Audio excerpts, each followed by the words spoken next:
Hello. Hello, नमस्कार सीताराम जी। नमस्कार मनोज जी, बताइए। जी, आपसे कुछ बातें पूछनी थी तो बताओगे आप फ्री हो तो? हाँ जी, हाँ जी, बोलिए। तो आपसे एक बात पूछ रहा था कि जो 16 अप्रैल को अभी हाई कोर्ट के अंदर जो जोधपुर में हुआ था सुनवाई, हाँ, उसमें बोर्ड के द्वारा कोई निर्णय नहीं निकाला गया या बोर्ड की उसमें कोई प्रतिक्रिया ही नहीं आई या कोई भी जवाब नहीं दिया गया बोर्ड के द्वारा।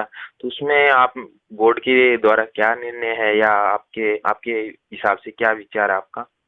देखिए जो 8 तारीख को हेयरिंग हुई थी जोधपुर हाई कोर्ट में, हम्म, उसमें 16 तारीख तक का समय दिया गया था बोर्ड को हम्म, जवाब पेश करने के लिए। हाँ जी। लेकिन जो क्वेश्चन थे बोर्ड द्वारा, उसमें सॉरी हाई कोर्ट द्वारा क्वेश्चन थे, तो उन क्वेश्चनों को फॉलो अप करने के लिए बोर्ड के पास पर्याप्त समय नहीं था, क्योंकि वो जो क्वेश्चन थे वो हम्म, 6-7 क्वेश्चन थे। तो उन्होंने स्पष्ट लिखा हुआ था कि एसओजी की रिपोर्ट आपने पेश क्यों नहीं की, 1 महीने तक सेंटर चेंज एक्सचेंज क्यों नहीं किए गए, कि सेंटरों पे सीसीटीवी कैमरे क्यों नहीं थे। तो हम्म, इन तमाम प्रश्नों का जवाब देने के लिए बोर्ड जवाब नहीं, प्रशासन जवाब देता है इनका।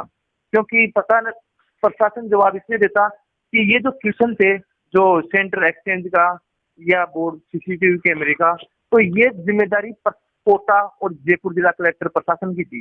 बोर्ड के द्वारा कोई जिम्मेदारी नहीं ली जाएगी।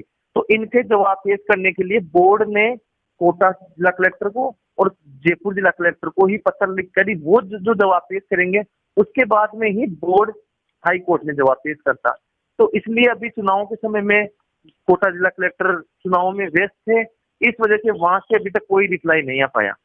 तो बोर्ड जवाब पेश कैसे कर सकता था कोर्ट में, क्योंकि जो जो क्वेश्चन है। हम्म, दूसरी ओर एसओजी रिपोर्ट, तो एसओजी रिपोर्ट के लिए भी बोर्ड एसओजी कार्यालय रिपोर्ट पेश करेगा।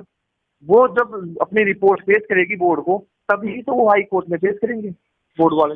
हाँ या जी, हाँ। ये तो है नहीं कि मतलब इन प्रश्नों का जवाब बोर्ड खुद देगा, खुद नहीं दे सकता। ये जिम्मेदारी जो सेंटर एक्सचेंज की या सीसीटीवी कैमरे की या फिर एसओजी रिपोर्ट की, तो ये चीजें वो प्रशासन बोर्ड को उपलब्ध करवाएगा। उसके बाद में बोर्ड हाई कोर्ट में पेश करेगा, तब जाके सुनवाई होगी।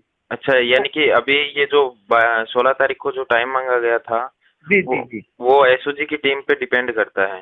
जी, एसओजी जब तक रिपोर्ट पेश नहीं करती बोर्ड को, तब तक ये सुनवाई चलती रहेगी आगे। अभी तक तो इन्होंने राजस्थान हाई कोर्ट ने फिर नोटिस दिया है 22 तारीख का, नेक्स्ट हियरिंग 22 तारीख है। तो मेरे हिसाब से संभवतः मुझे भी नहीं लग रहा कि 22 तारीख को भी ये जवाब पेश कर पाएंगे क्या, क्योंकि इतने कम समय में सिर्फ 7 दिवस के अंदर तीनों चारों रिपोर्टें आना असंभव है। हाँ जी, हाँ क्योंकि जी, अभी आचार संहिता लगी हुई है और सारा प्रशासन अभी चुनाव में व्यस्त होने के कारण संभावना ये जताई जा रही है कि 22 तारीख को भी मुश्किल है हाँ जी। कोर्ट में। अभी तक तो जो चुनाव है चुनाव की वजह से नहीं मिला है तो यानी कहने का मतलब है जब तक चुनाव नहीं होगा तब तक आंसर हाँ, मिलना क्योंकि मुश्किल है। चुनावों के अंदर ही जिला कलेक्टर खुद मुख्य निर्वाचन अधिकारी बने हुए हैं, तो हाँ। उनके पास समय नहीं है इसमें इन छोटे मुद्दों पे जवाब पेश करने के लिए। तो मेरे हिसाब से जो 22 तारीख को सुनवाई होगी, उसमें भी बोर्ड द्वारा कोई भी मतलब जो लेटर सेंड करने का था, तो शायद ही उसके लिए पेश करे। अच्छा। तो ये सुनवाई अभी एक और तारीख आगे खींचेगी। अच्छा, फिर ये तो जोधपुर वाला हो गया, फिर अभी ये 23 तारीख को सुनवाई का जयपुर में आ रहा है तो उसका क्या होगा? देखो जयपुर में पिछले 29 मार्च को जो जयपुर में राजस्थान हाई कोर्ट में भी याचिका लगी थी, उसकी हेयरिंग डेट थी 5 अप्रैल, लेकिन जी। 5 अप्रैल को सुनवाई नहीं हो पाई। उसके बाद में कुछ अभ्यर्थियों द्वारा जोधपुर हाई कोर्ट में याचिका लगाई दी गई, उसकी जो सुनवाई हो गई, बोर्ड को नोटिस भी दे दिया गया। तो यहाँ जो जयपुर जयपुर में जो हमारे साथीगण थे, उन्होंने जो याचिका दर्ज करवाई थी, उसको वापस ले लिया गया, एसएनपी वापस ले ली गई है। और क्योंकि इन सब लड़कों ने मिलकर एक ही निर्णय लिया कि जो जोधपुर हाई कोर्ट में याचिका लगी हुई है, उसमें ही मिलकर अपन उसी वकील को अपन को ऑपरेट करेंगे, ताकि ये जो केस है अपने मजबूती से लड़ाया जा सके। तो जो जयपुर हाई कोर्ट में जो 23 तारीख की सुनवाई है, उस केस को वापस ले लिया गया। हमारे साथी थे मनमोहन शर्मा जी थे और बजरंग जी थे, या 4-5 लोग और थे। जी। उन सब ने मिलकर इस फाइल को वापस ले लिया है और इसकी बजाय जोधपुर हाई कोर्ट में जो याचिका लगी हुई है, उसी वकील के थ्रू, क्योंकि दोनों सुनवाइयों जो दोनों याचिका है उनका सेम ही दोनों यानी कि सेम है। सेम कॉपी है दोनों हाँ, के। सेम है। इस वजह से दोनों सब ने मिलकर ये निर्णय लिया कि एक ही जगह एक ही जगह मजबूती के साथ इस केस को पैरवी की जा सके। अच्छा अच्छा, फिर इसका मतलब ये है कि जयपुर में शायद ही, यानी कि जो फाइल थी वो जोधपुर में लगेगी, जयपुर में हाँ शायद। हाँ हाँ बिल्कुल, जो जयपुर हाई कोर्ट में लगेगी थी जी। उसको वापस ले लिया गया। तो इसके अगर जल्दी से वो नहीं, अगर निर्णय नहीं निकाला तो बोर्ड रिजल्ट पहले तो निकालना ही नहीं है। देखो मनोज जी, जो भी निर्णय होगा वो राजस्थान हाई कोर्ट के द्वारा होगा।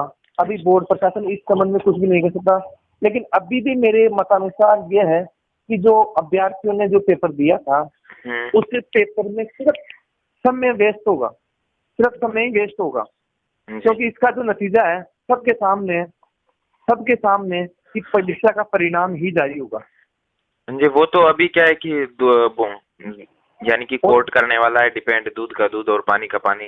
नहीं, कोर्ट भी, अब देखो सबसे बड़ा मुद्दा देखो आप, अभी जो जोधपुर हाई कोर्ट में याचिका लगाई गई है उसमें क्वेश्चन डला हुआ, जो 6 क्वेश्चन थे उनके जवाब पेश करने हैं बोर्ड को। उन्होंने एक क्वेश्चन लिखा कि एग्रीकल्चर सार किताब से 7 क्वेश्चन आए, एक किताब से सेम, और किताब का नाम लिख दिया एग्रीकल्चर सार। उन स्टूडेंटों को जिन्होंने याचिका दर्ज करवाई उनको ये पता नहीं है कि एग्रीकल्चर सार किताब से नहीं आए, वो एग्रीकल्चर सार किताब से नहीं आए, एग्रीकल्चर सार किताब से मुश्किल से 8-7 क्वेश्चन आए हैं, जबकि वो कोई ऑब्जेक्टिव किताब भी नहीं है। हाँ, एक किताब थी, सॉरी, एग्रीकल्चर गुरु 8088 जो दिनेश यादव जी की थी, उस किताब से जरूर 14-15 क्वेश्चन मिले। जो अब पैरवी कर रहे हैं वकील, उनको इतना तक पता नहीं कि एग्रीकल्चर सार किताब से 7 क्वेश्चन आए नहीं, तो उस क्वेश्चन का मुद्दा जोड़ दिया।